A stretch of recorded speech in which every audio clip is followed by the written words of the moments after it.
Next 9 news में आपका बहुत बहुत स्वागत है। मैं हूं आपके साथ अबरारुल हक रहमानी।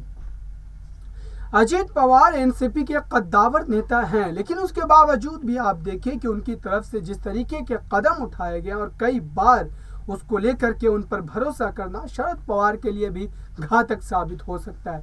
फिलहाल की अगर बात की जाए तो उन्होंने जिस तरीके से एनसीपी के कार्यकारिणी समिति की बैठक से उठ करके अचानक चले गए थे और उसके बाद उन्होंने इस बात को लेकर के सफाई ये दी थी कि दरअसल उनको कोई काम आ गया था और इस वजह से वो बाहर गए थे।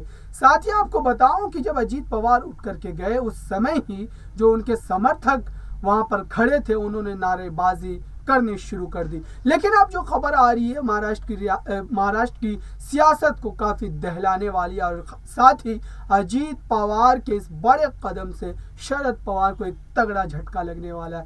दरअसल बताया जा रहा है कि अब अजीत पवार सीएम एकनाथ शिंदे से मुलाकात कर सकते हैं। सूत्र बता रहे हैं कि अब एकनाथ शिंदे से उनके जो ताल्लुकात है वो काफ़ी ज़्यादा बढ़ रहे हैं। देखिए, ये बात इसलिए कही जा रही है कि इतनी बड़ी बगावत करने के बावजूद भी एकनाथ शिंदे के द्वारा, हालांकि उस सरकार में खुद अजीत पवार डिप्टी सीएम थे, उप मुख्यमंत्री थे, लेकिन उसके बावजूद भी जब एकनाथ शिंदे के सरकार के मंत्रिमंडल का विस्तार हो रहा था उस समय भरे मंच पर वो सबसे आगे नजर आ रहे थे और ये कहीं ना कहीं चुभने वाली बात थी शरद पवार के लिए भी, उद्धव ठाकरे के लिए और पूरे महाविकास आघाड़ी के लिए भी। लेकिन उसके बावजूद उन्होंने ये कदम उठाया और अब इससे भी बड़ा जो झटका है वो शरद पवार को मिलने वाला है जब अजीत पवार एकनाथ शिंदे से मुलाकात करेंगे। दरअसल बीजेपी अब ये चाह रही है कि क्षेत्रीय दल जो भी महाराष्ट्र में है उनको लगातार कमजोर किया जाए और इस स्थिति में ला दिया जाए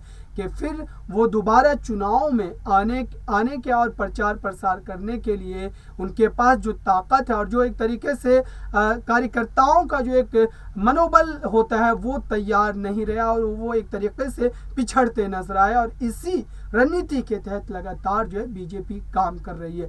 लेकिन अब शरद पवार जिस तरीके से अजीत पवार को पिछली बार जब इस तरीके का कदम उठाया था उन्होंने तो उनको अपने खेमे में वापस लाने में कामयाब हो गए थे, लेकिन क्या इस बार उनसे बहुत देरी हो चुकी है और अजीत पवार क्या बहुत आगे निकल चुके हैं और फिर अब उनकी वापसी जो है मुश्किल लग रही है। ये सारी बातों का जवाब आने वाला समय ही बता पाएगा। इस खास रिपोर्ट में इतना ही।